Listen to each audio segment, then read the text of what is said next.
ó ti délẹ̀ báyìí, ó ti délẹ̀, ìgboro ti dàrú báyìí. Ọ̀nà fún Alhaji Wasiu Ayinde ní ọjọ́ 7 péré láti bọ́ síta ṣe sorry àbí kóhun náà máa expect nǹkan tó fẹ́ tẹ̀lé.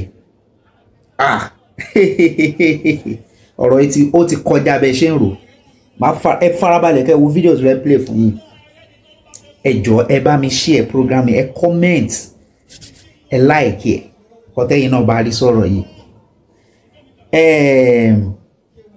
Ọba orin Òṣùpá ó ní pé ẹni tó ṣẹ̀ ẹni kó ṣe sorry àbí kò ní lè ṣe ní gbàmígbàmí léèyàn gbà àìgbà mẹ́sẹ̀ mẹ́rò ẹni òyìnbó fẹ́ràn ló máa ń sọ sátìmọ́lé tó bá ti wá sóbà ló máa kúrò látìmọ́lé àfàìwá sóbà ó máa pẹ́ lẹ́wọ̀n bí ọ̀bọ.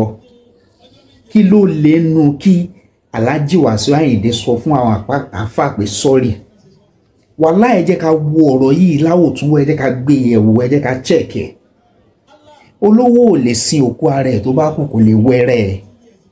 Kò sí gbogbo látẹ̀dá lè ní àbípò tó lè wà abágbára tó lè ní. Ọjọ́ tó bá kú ó máa ṣẹ̀sín tí ò bá rẹ ní ṣúgbà ẹ̀. Àbíyàn kú fún ẹ kódà kó lágbára kọ́lọ́n fún ẹ ní strength èèyàn bíi 50 kí wọ́n nìkan ní agbára ọkùnrin bíi 100. O lè dá máa bomi kó máa dáwọ́ òkú kó máa dá máṣọ kó máa wà nídìí èèyàn, wà nídìí èèyàn. Ẹ jọ̀ọ́ ẹ farabalẹ̀ kẹ́ wo fídíò yìí, ọ̀rọ̀ pọ̀ ń bẹ.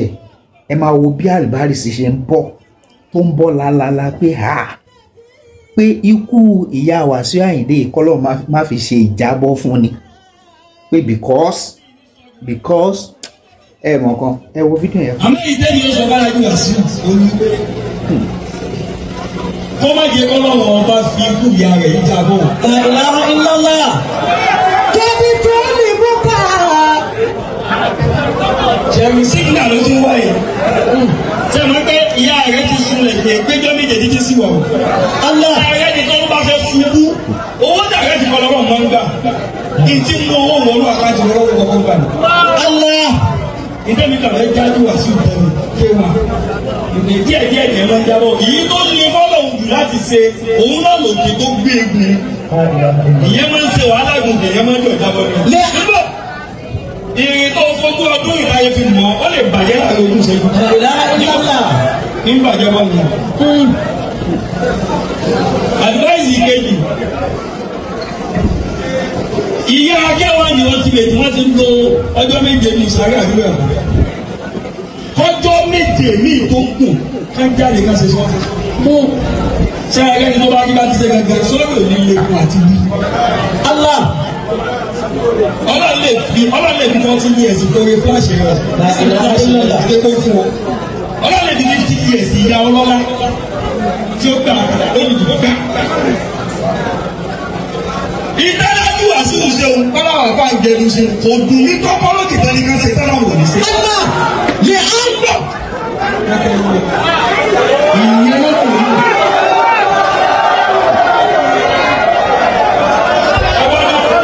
Ṣé kò sáfù àná? Bọ́lá kò sáfù àná, kò sọ́lá wọn bá múlẹ̀ fún mi. Ọlọ́run mú ìgbà àjàwé yẹn, àwọn tí ń lọ ń lọ ń jẹ padà.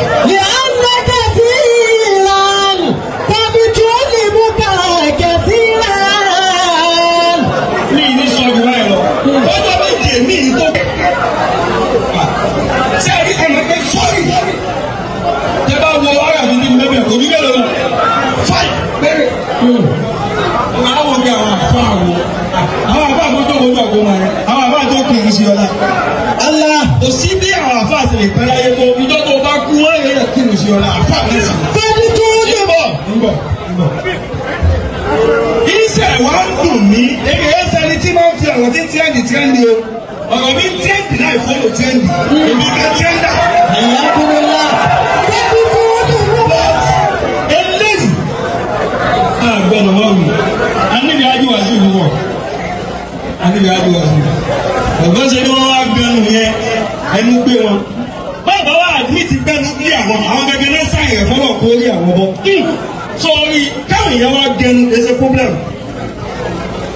Àdámọ̀ ṣúgà tí ṣúgà bá ti gùn yóò rí àpébò ó ń bí ẹ̀mọ́ ọlọ́run ó fi ń tẹ́ jẹnu sísí ọ̀la rẹ̀.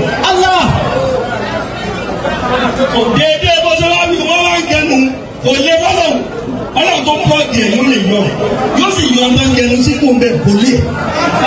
kọjọ́ méje tó wá wá pé tá a bá tẹ́ǹtà apọ́lọ́jì sẹ́ńtẹ́ lọ́wọ́ wọ́n fọ àyọ̀kọ̀ ní sọ́ọ̀ ìjọ tó lọ́ọ̀ bá lé ga dúró sí ẹ̀rọ ìgbẹ́rẹ́ máa bẹ̀rẹ̀ ìjọ ọ̀gá ni ó bẹ̀rẹ̀ àmọ́ yóò bẹ̀rẹ̀ kèé sẹ́gbẹ̀ tọ́jú wọn ti ta gbogbo àfa yìí lára lójú àwọn àfa àtẹ́jọ́ ẹ̀sùn ní ẹ̀mí tẹ́lẹ̀ apọ́lọ́jì fún tẹ́ ẹ̀ bá lè sọ pé ẹ̀mí ìwé ẹ̀wọ̀ yẹ kíyèsí dáadáa ọlọ́run náà ṣe nǹkan tẹ̀ mí fóun náà mí àfa òkè ṣẹni tẹ́ ìmọ̀ rẹ̀ fún òkè ṣẹni ọlá àti àpọ́nlé tó ń fún àfa ní ẹ̀rọ àfa tó bá tó sáyé tọ́lọ́run fi sí ó kò ń ṣe nǹkan tó kéré o kódà àfa tó já àfa kò dáa kó kéré àfa ẹgbẹ́ not to talk of ẹni tí ò bá wá fà ẹni tó jẹ́ pé Kùránì Ọlọ́run bẹ lára ẹ̀ ìmọ́lẹ̀ Ọlọ́run bẹ lára ẹ̀ adáhùn ọjọ́ aṣáàdúrà á sì gbìyànjú á kọ́ ọmọ kéwú á sì tẹ̀sùbá ẹ̀dáyé ẹ̀fẹ́ rí bákan bákan òun lágbá abẹ́ lọ́hùn nǹkan tá à ń fà ń ṣe òun ṣe nǹkan tó kókó sábúrú because Alhaji Wasiu Ayinde ń sọ pé àwọn fẹ́ràn Sheikh Sulaiman Farouk ẹlẹ́dàpọ̀nlé mi yé mi wọ́n ẹni ètèmí yé mi mo tẹ̀lé Farouk lọ Farouk yẹn ṣe wá gbé máìkì fún yín dẹ́ lè sọ okay I'm sorry kódà kó jẹ́ in another way ẹ sọ pé mi ìdẹ̀ wá mí ilẹ̀ bọ́n ṣe sọ yẹn náà ẹ̀ ń try láti jẹ́ káwọn èèyàn máa mọ̀ náà wípé ṣẹ̀ ẹ tún sọ pẹ̀lú àlè dáṣayé kò sí owó tá a bá ní àlè kówó gan síwájú ká máa jẹ àǹfààní owó náà ni pé ká fún yàn lówó lọ ra nǹkan wá fún mi tí mo fẹ́ jẹ yòòmọ̀ o ti lówó bẹ́ẹ̀ sìn bọ́ at the same time wàá nídìí èèyàn kódà kó ní o nídìí àwọn èèyàn kan lọ́dọ̀ ẹ̀ gan wàá ṣáà tó bá ọ̀dà kan gan ṣe bí èèyàn náà ló fẹ́ gbé azina nídìí èèyàn látún sọ yẹn ká má sọ̀rọ̀ pé àǹfà ẹni àpọ́nlé ní wọ́n o wọn ò kí ń ṣe ẹni àrífín ẹni àpọ́nlé ní wọ́n o wọn ò kí ń ṣe ẹni àrífín àwọn àǹfà wa o àròlé àná bíná jẹ́ ẹnìkan bí ẹgbẹ̀rún èèyàn ayé ọlọ́run ọba. Àwọn ọmọ ilé Sàlátì ti jáde wọ́n ti ń sọ̀rọ̀ àwọn ọmọ ilé Sàlátì bá ń bọ́ wọ́n ń sọ Ọlọ́run wò àmọ́ tó bá súnmọ́ Alhaji Wasiu Ayinde Marshal sọ fún wọn ẹni kan gbìyànjú kan ṣàtúnṣe kódà kó má jàǹfà pàálé ní pàálọ́là ẹni tẹ́nu bá ti ń kùn jù náà ó yẹ kó ṣe sùúrù inú ayé àkọlé tó bẹ́ẹ̀ àṣọ Ọlọ́run láti ẹlẹ́ẹ̀mí ní ẹ̀bẹ̀ nǹkan tá à ń try láti jẹ́ kẹ́ ẹ mọ̀ báyìí gẹ́gẹ́ bí olólùfẹ́ yín tàwa tá a fẹ́ kẹ́ ṣubú òun ni pé àwọn èèyàn ti gbà sí bá mi láti ẹni bẹ́ẹ̀ yín ṣe mí ní ẹ̀kọ́ ń sìn báyìí àwọn èèyàn ti take it to you so please go out and do the needful before it is too late ẹnìkan ò lè halẹ̀ mẹ́nìkan wọ àádọ́lọ́ ọmọ jura wa lọ ìṣe jó lólùfẹ́ wọn bíi tiwa báyìí náà ẹ bá wa share ẹ jẹ́ kó kàn ẹ sọ fún wọn kí wọ́n ṣàtúnṣe ẹ bá wa subscribe share bá wa like ẹ comment God bless you.